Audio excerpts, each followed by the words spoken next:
All right, guys, we've racked up some serious miles really quickly in the last 3-4 weeks of ownership of this 2023 Ford Raptor Bronco. And I'm gonna do a 2,000 mile review, so let's do this. Okay, so what are my thoughts on this thing? This is the most fun vehicle I've owned in a long time. I don't know how to explain it other than the fun factor, removing the top. The handling tendencies of this are much better than the F-150 Raptors I've owned in the past. I think it's something to do with just the weight biasness of front to rear. With being an SUV, just the handling is a little bit better. We've really enjoyed this. We've now had about 7 days of dune use with the Bronco Raptor. That was the area I was most impressed with. I really thought this thing was gonna struggle in the dunes, and shockingly, it did not. I actually think this thing did as well as my 21 F-150 Raptor in the dunes, specifically in the whoops. I was worried this thing just wouldn't have the suspension. It just wouldn't be able to manage the big whoops. But the combination of the short wheelbase in the Silver Lake sand dunes where we typically go, I think this wheelbase actually works a little bit better there than the F-150 wheelbase. The other thing that I think made this thing so good in the dunes versus the F-150 Raptor is this approach angle. There's a lot more forgivingness because if you look at your front bumper with relation to your tire, you can really attack some pretty extreme obstacles without really having an issue. You can kind of see my homemade removable flag mount. I actually made that with a combination of a few different parts I've used in the past. Regardless, I've been really happy with this thing. I can't believe how great it does in the dunes. Just standard road use, it's awesome. My wife loves it, I love it, the boys love it. If you had any questions on will a car seat work, yes. We have 2 car seats in this thing, plenty of leg room.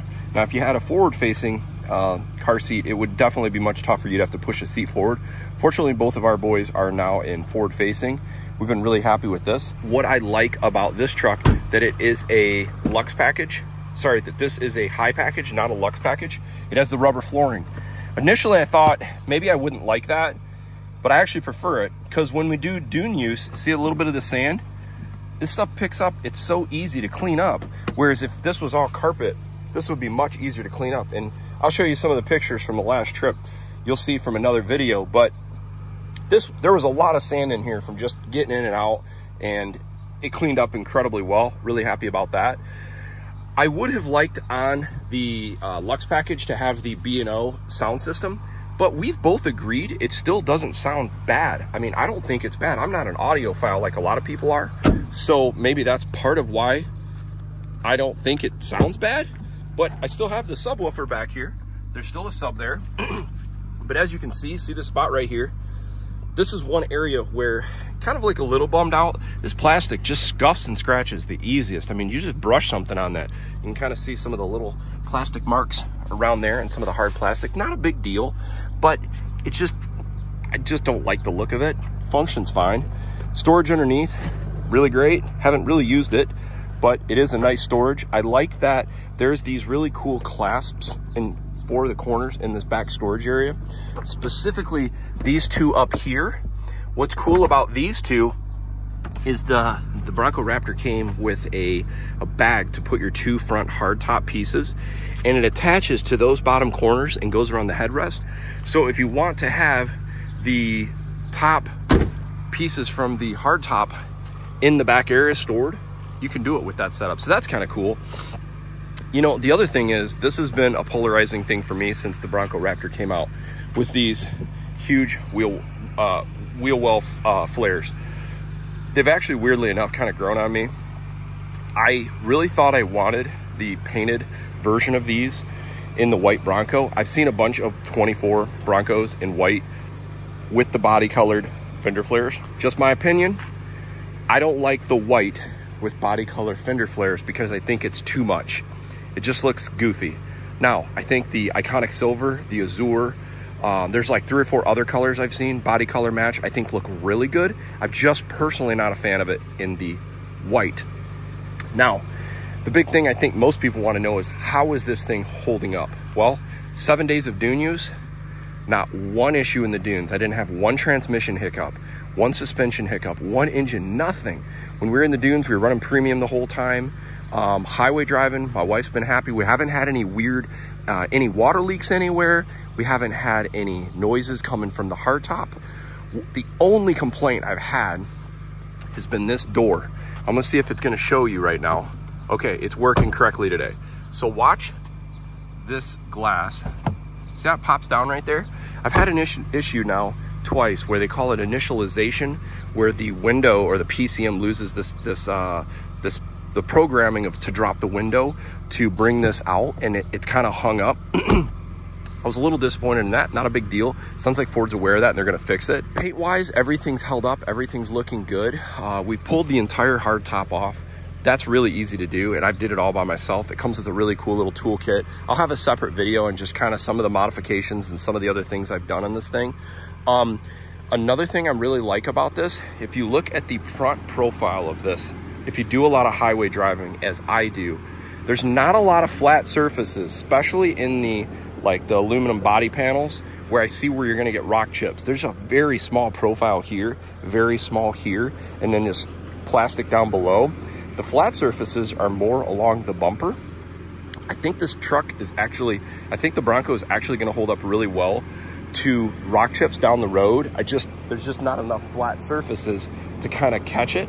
So that's a good thing. I'm really happy to see. I'd say probably my biggest complaint with this vehicle is I'm just not super impressed with the paint quality, to be fair. There's been a few little spots on this thing that I'm kind of like, I don't know. I mean, but to be fair, my last 3 or 4 Fords, it's been the same thing.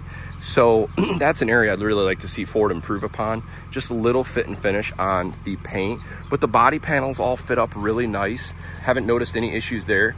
No weird oil leaks, starting issues. All the lights, these headlights are awesome. They work really good. I like that this has the factory fog lights off of your regular headlight controls, as well as an aux switch. As I said, I'll be doing a separate video talking about all the modifications I've done on this thing so far. So headlights work really well. I like that even the high package non-lux comes with lane keeping or lane centering or co-pilot assist 360, whatever you want to call the system. We're going to be doing some off-roading on this soon, so I'm pretty excited to maybe pulling these little steps off, or if we go up to, say, Drummond Island and doing some off-roading. But the suspension's been awesome. Fuel economy, I've done a few videos on this. I've got another one coming. We got between 18 and 20 miles per gallon with this, with straight highway driving. I was really impressed with that. And that was with 3 to 4 people in the vehicle. Performance, this 3-liter rips. If you haven't seen my other video, I've got 2 other videos of dune use on this, and it blew me away how well this thing performed in the dunes for power. I was whipping up on a lot of F-150 Raptors and even a TRX. I could not believe it. So I was really impressed with the power. Transmission shifting is good. I already talked about the suspension. That's great. I haven't really utilized the skid plates just because it's been in the sand, so I can't really speak to that yet. Hardtop removal is really easy. I think the looks of this thing looks really awesome. Lighting works great. Interior, how it's holding up, 2,000 miles. Let's take a look at this. A lot of hard surfaces if you're not used to the Bronco, but this is the base seat, and you can kind of see all the lumbar support getting in and out. Everything looks really good. Holds up good. The steering wheel is probably one of my favorite features in the interior. It's got a really good feel to it. Just the thickness, the size, everything. This Raptor has the R mode, so you can customize your R setting, which is a feature that Ford has had in the Raptor since 2022 in the F-150. They included it as well. Apple CarPlay's worked great. Air conditioning's really cold, which is nice because if you have this top off in the sun, these seats will get blazing hot. So what I'll do is, for the first few seconds, is I'll actually rip the air conditioning and just kind of connect it down in here. So I like that. All the GOAT modes, this is super cool feature. Another feature I really dig right here. This is the other feature I really dig, performance view. This has been on the Bronco Raptor since it debuted, but this is a feature now on the 24 F-150 Raptor that I think is super cool. Another thing, I'm glad Ford left the red stripe in the center of the steering wheel. They got rid of that in the F-150. I think it's just kind of cool, works good. Locker engagements, I have not used trail turn assist and the sway bar disconnect. Overall, looks really good. I want to show you guys something here. Let's look at fuel economy. This tank right now, we're at 15.3, and I'm going to show you where we're at for the ownership of this thing. All right, check that out, 1,980 miles, and I averaged 13.8. You'd say, wow, that's really terrible. And that 1,980 miles at 13.8, that includes 7 days of dune use. And I'll show you from other videos, but the dune use, you're typically getting between 3 and 5 miles per gallon. So I think that's really great. I think this is easily a 15 to 17 mile per gallon vehicle. Air conditioning works good. HVAC controls are good. I like just the little neat little Easter eggs all through this thing. You know, you got like the little American flag down here, how they stamp this Ford Performance Raptor badge down below with the headlights being the Torx bits. There's little things like up here, like you've got these GPS Garmin coordinates with some sort of mountain range. I need to look into what that is. There's a lot of little neat things all through this thing that you just find, like where it says lift, that's where you pull your door out.